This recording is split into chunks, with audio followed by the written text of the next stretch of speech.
The first congressional hearing on the Capitol Hill siege. The top security officials in charge that day were grilled about why they were caught off guard by the violence.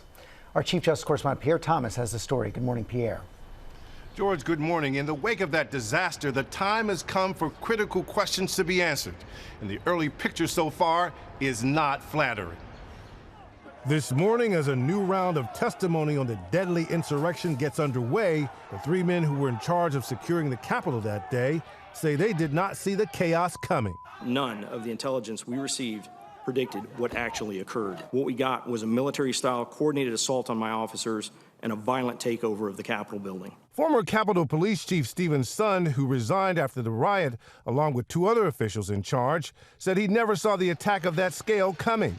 And those former security officials appeared to point the blame at the FBI and at times each other. Son claiming he never saw an FBI bulletin sent a day before the riot, warning that right-wing extremists were preparing to wage a, quote, war in Washington. The fact that did not get to key leaders in the Sergeant of Arms or the Capitol Police Chief is, of course, very disturbing, really on both ends. But critics of those Capitol security officials who were forced out aren't buying their excuses, saying there was a wealth of evidence pointing to the potential for significant violence, and that the warning came as Washington was bracing for a massive Trump rally, with thousands of angry protesters flooding into the city to oppose Biden being certified by Congress as president. All this as authorities continue their race to arrest and apprehend the criminals who unleashed the terror that day. More than 230 people have been charged so far. At least 9 of them former or current law enforcement officers, including former NYPD officer Thomas Webster, who prosecutors say summoned pure rage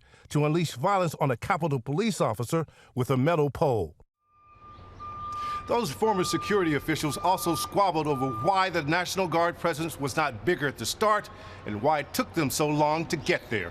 Robin? Many want to know that. All right, Pierre, thank you. Well, hey there, GMA fans. Robin Roberts here. Thanks for checking out our YouTube channel. Lots of great stuff here. So go on, click the subscribe button right over here to get more of awesome videos and content from GMA every day, anytime. We thank you for watching, and we'll see you in the morning on GMA.